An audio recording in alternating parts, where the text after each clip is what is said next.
Hello Year 4, and today's date is Wednesday the 20th of January. And what we're going to do with our class reader is we're going to try and keep a reading journal.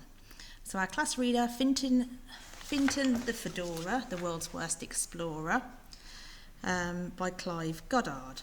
So during the reading sessions, I'm going to read a few chapters and we're going to try and keep a note of what happened, our thoughts about the chapter and what might happen next.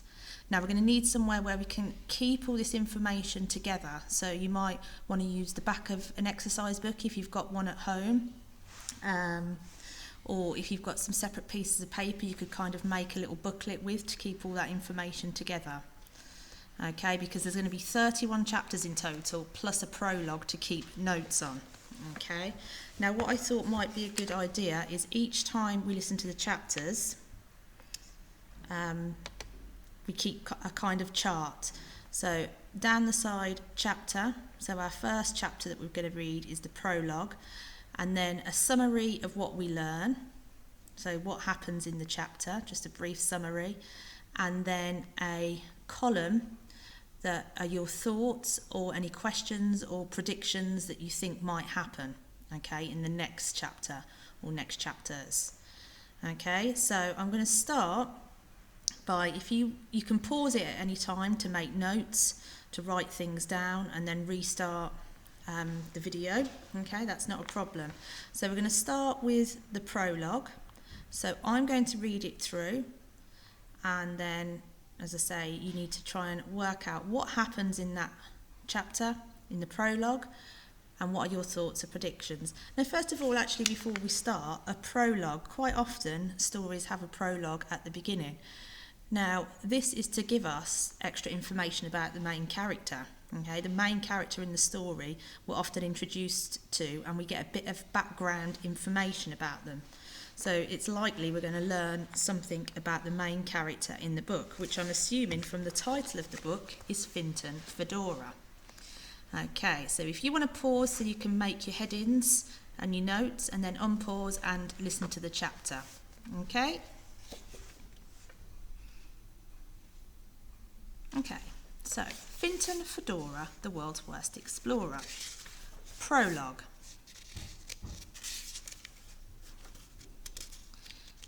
Pages sticking together. Prologue. In many ways, Fintan Fedora had been born very lucky.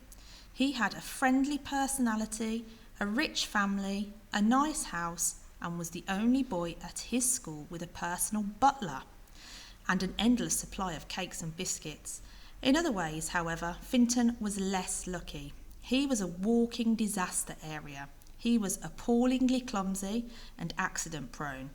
He also had a very poor sense of direction, and to be brutally honest, wasn't particularly bright.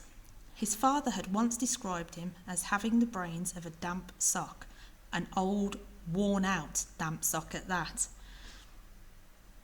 Fintan was nothing like his older brother and sister, who appeared to be good at everything they did. He'd just been born a bit different. The kindest word to use when describing Fintan's childhood would be interesting.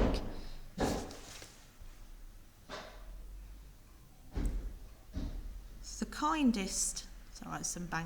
kindest perhaps, but probably not the most honest.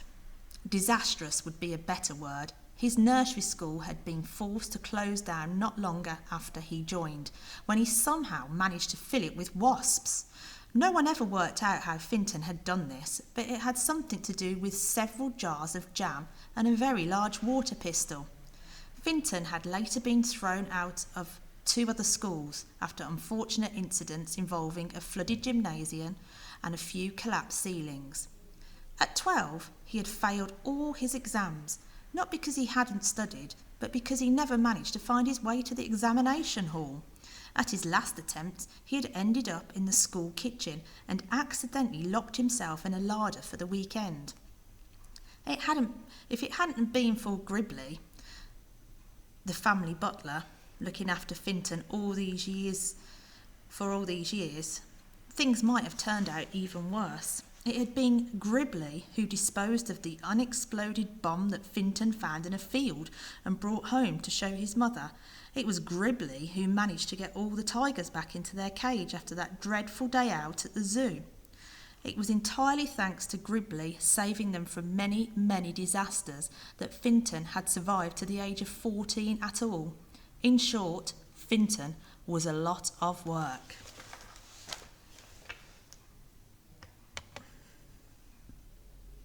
Okay, so after listening to the prologue, so the sort of things we could write in the summary and what do we learn? What did we learn? Okay, let's go back up. So I've put, we're introduced to the main character, Finton Fedora, a friendly boy, rich family, and a personal butler. So you can see it's just notes. It's just to remind me what happened. However, he isn't too bright, getting himself into some disastrous events. So I haven't wrote about all the events that he got into, but we know that they were pretty disastrous.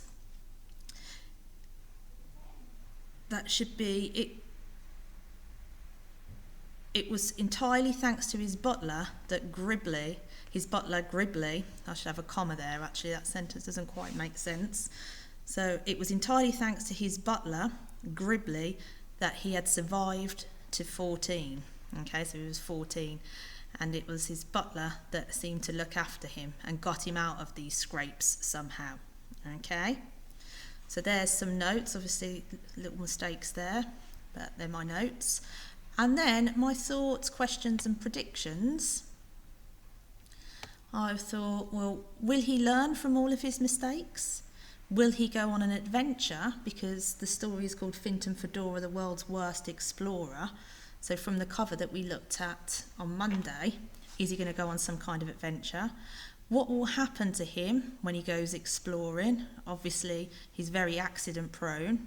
So what sort of things are going to happen to him? And will his butler, who seems to save him a lot of the time, will Gribbly go everywhere with him? Will he be there to still save the day? Who knows? Okay, until we read on. So we'll do that. So in a moment I'm going to read chapter 1. So again, if you do the same sort of thing, I'm not going to give you an example this time. I want you to do your own notes and then come up with your own questions. Okay, so underline there, listen to chapter 1 and fill in a summary of what do we learn. Remember, you can pause it whilst you write a few things down, or listen to it all and then rewind it back and listen to specific parts again. Okay, and then do the same. And what do you think is going to happen? Or what questions have you got about what is going to happen? Okay, so I'm going to read chapter 1 now. So listen carefully. Chapter 1. Chapter 1. The heat was unbearable. The air was thick with 1,000 irritating little insects crawling in Finton's ears and up his nose. Sweat trickled down his back and legs and soaked into his thick, woolly jungle socks. Gasping for breath, Finton slashed and hacked his way through the foliage, the spiky exotic plants scratching at his face. "It's no good. I can't go on," he wailed, leaning against a mossy tree trunk and wiping his brow. "We're never going to find it in all this undergrowth. It's hopeless." "I fear you may be right, sir," came the calm, sensible voice of Gribbly. "Perhaps it would be simpler just to buy another cricket ball." Finton took off his wide-brimmed hat and fanned himself with it. "I suppose so, Gribbly," he sighed, "but it does mean our game has come to a sudden end, and it was my turn to bat too." He was just hauling himself out of the undergrowth and back onto the beautifully kept lawn when his mother caught sight of him from the drawing-room window. "Finton!" she shouted, with a voice that could crack mirrors and frighten dogs at 100 paces. "What on earth do you think you're doing in my shrubbery? Kindly stop trampling all over my rhododendrons, with your silly great boots." Finton made a miffed sort of face, thrust his hands into his trouser pockets and kicked idly at a small prickly branch which had attached itself to his sock. "Your father wants a word with you, by the way," concluded his mother, closing the drawing-room window and returning her attention to the cacti collection. His father wanted a word. This wasn't something that happened very often. In fact, apart from the odd grunted "good morning" from behind his newspaper at the breakfast table, his father rarely spoke to him at all. Finton wondered what he might have done wrong. Surely demolishing a rhododendron bush or two with a cricket bat wasn't serious enough to deserve a severe talking to. This didn't sound good.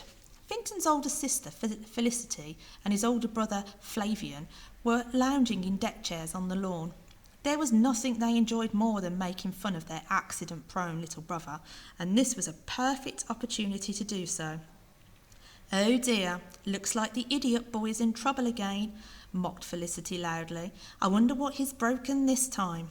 Flavian snorted with laughter and spilled a little of his drink. "Been naughty again, has he? Made his daddy cross?" The pair of them laughed so hard at this thought that they had to wipe tears from their eyes, and lemonade came out of their noses. Finton ignored them as best as he could. He'd been trying to ignore them for years. Gribbly coughed politely.